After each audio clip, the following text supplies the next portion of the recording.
was like, I've been following your art for like 15 years. I started drawing because of you when I was in high school, and now I work as an artist. I have a job as an artist, and I was like, wow, that's crazy. And somebody else was like, they're from Singapore and they came over because a lot of their favorite artists are in Anime North. But they came over and they bought my stuff, told me nice things. It's always really nice to remember that people who say nice things to me are real. They mean what they say. I have a lot of trust issues, so it's nice to hear that in real life, and it makes me feel motivated to do better. So from time to time, it's nice. And then, of course, the physical labor aspect of it prevents me from just like rotting and dying at home. So that's also good. Like overall, cons are things that I don't want to go to, but are objectively good for me.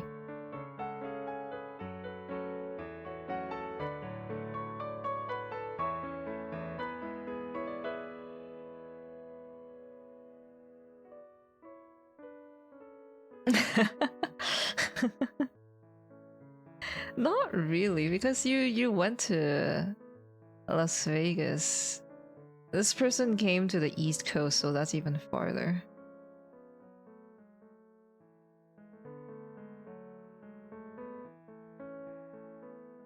I want to visit Singapore one day.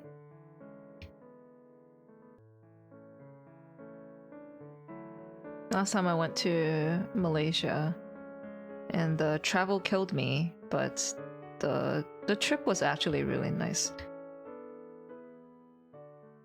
Yeah, I always get really wholesome stories. I think it's the things that I do, right? It's usually just, it's not immediate what I can do for people. Because most of the time I give encouragement. I don't give advice that will make them a better artist right away. I give information and I give encouragement. And I give like objective, realistic experience that hopefully will help them make the right choices for themselves. But they have to do it themselves, and then they have to keep at it themselves to get to a better place themselves. So it's nice when they do succeed. They do get to where they want to be, that they remember me.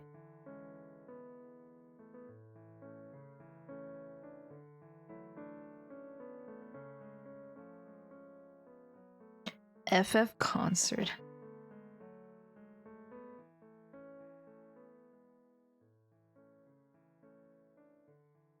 I am a little bit tempted.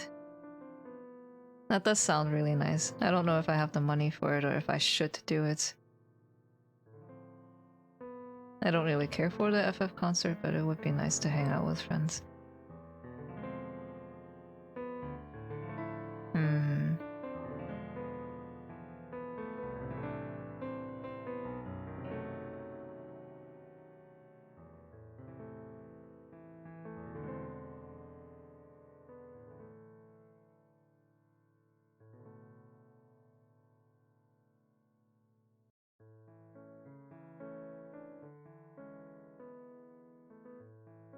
I'm assuming you know Singapore well, right? You probably go there very often.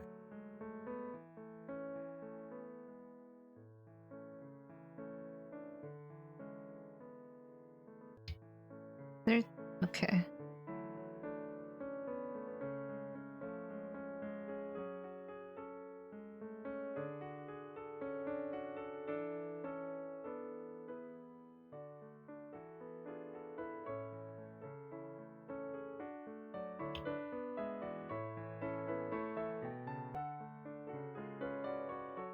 Your art music cousins, what the fuck?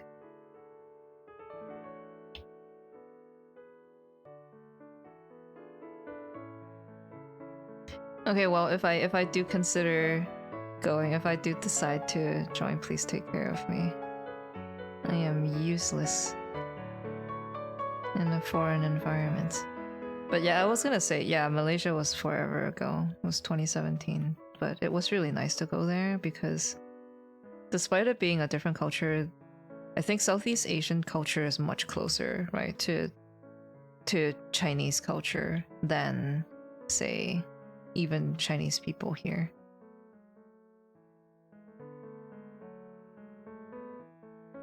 And I was kind of worried because I had to go stay there for like a week, and it's distance wise it was like the most foreign place that I've been to. But in the time that I stayed there, and the people who looked after me, the convention people who looked after me, they were all like Asian heritage, Chinese heritage. Sure, they don't speak Chinese. Sure, it's Malaysian culture, not Chinese culture. But like the Southeast Asian aspect of it just made it feel so much like, it felt very familiar, very much like home. And even though they took care of me in a very responsible adult or organizer kind of manner, we were also similar age, and it's like the kind of kindred spirit friends that I never had because nobody, I feel like, who grew up here understands or know that kind of feeling.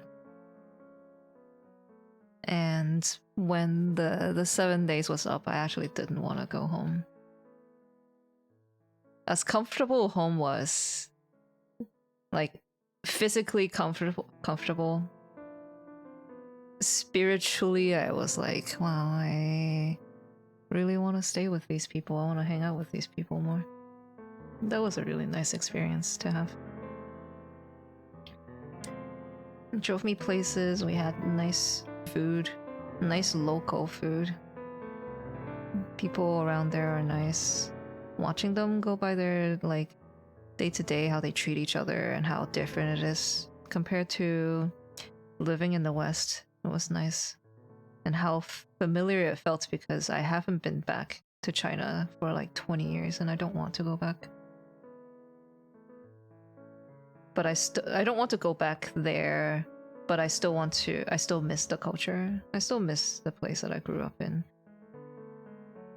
So that was as close as it got, and it was super pleasant. And I want to go back again, but I have no reason to go.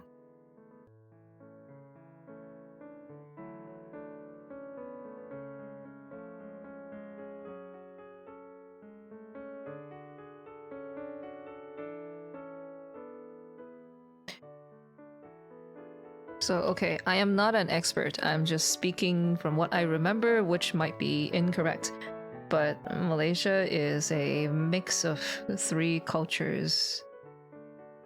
East Asian, and then like Malay, right, and Indian.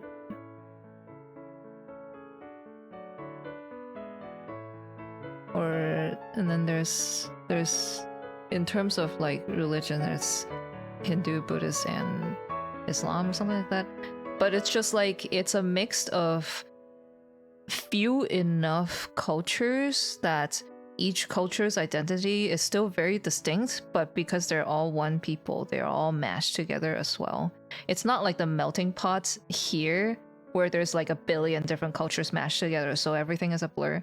Over there, it's very distinct, and people retain their culture, but they're also heavily influenced by the 1 or 2 other groups that they share their language. Like, it's so funny to hear the Hindu Malays talk about like Chinese food with Chinese terms. Like, they would just say those terms like it's their native tongue because that's what it's called over there. And then same thing with them talking about like Indian food. Like, it totally belongs to them. So it's not,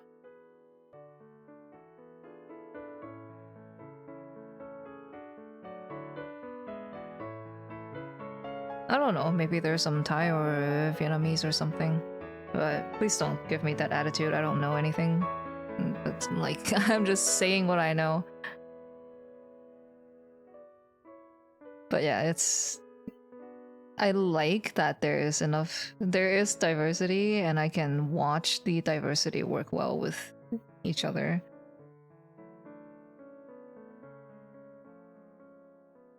And the food is the same, where like, okay, it's a lot of Chinese food, but it's also a lot of Indian food, a lot of random Malaysian food. They're all mixed together, you eat them together.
A lot of people from a lot of the Chinese things that I recognize there are from my parents' hometown, actually.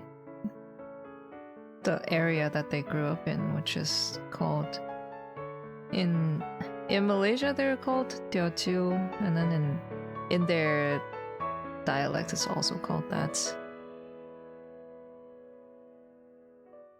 But the people who are from that area, they do a lot of commerce, they travel a lot. And they go all over Southeast Asia. Sometimes they stay in various countries in Southeast Asia and then they go back, or have relatives that are in other countries and then stay connected or move for the sake of business. There is a big difference.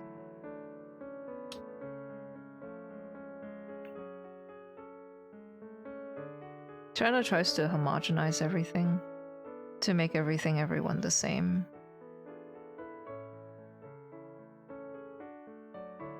But there is still, because China is a very young country, it's still lots of old differences, old values.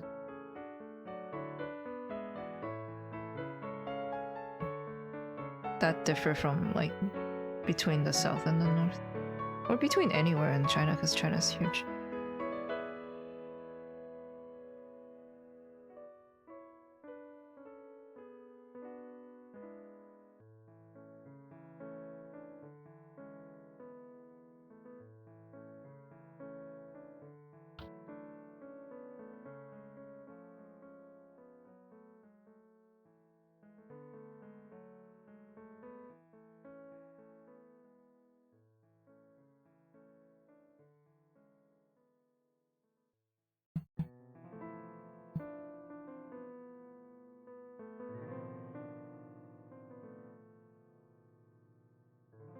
The Republic of China is a young country.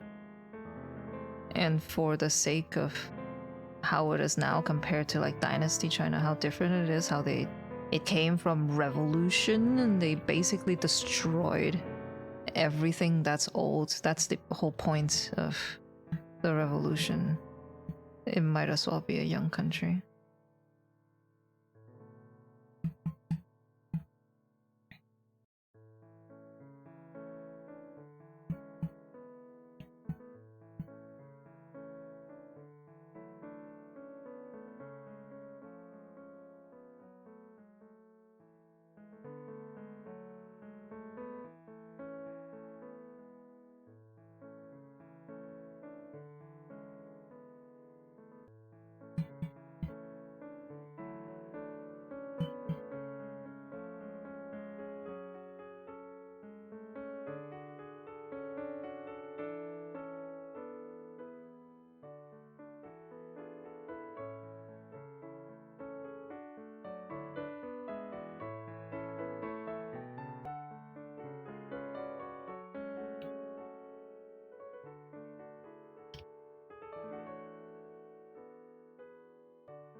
Yeah, the China that you know today didn't really start getting there until like the 1980s.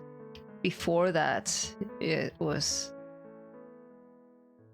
a shit show, for the lack of a better word.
Is this painting fun? Yeah. I wish I could draw it better. It's not as good as I want it to be.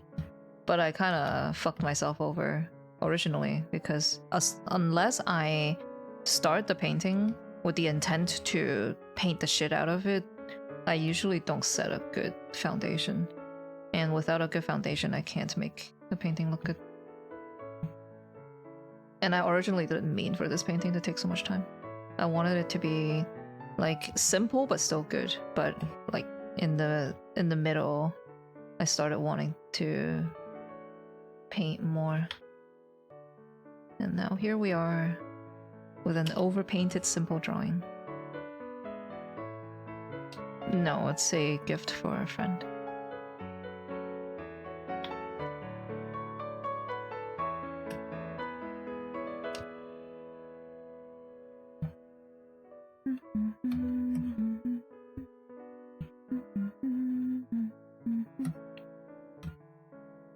Thank you.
Thank you.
Okay, the last thing I wanna do. I wanted to do some extra stuff actually, but feels like it's not very necessary. The last thing I want to do is to see if I can draw her face nicer. There's no fixing her face, so I'm gonna draw another face. See if I make it better or worse. Because if I can make that face look nice, the whole picture will look better. But I suck at drawing faces.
Be right back.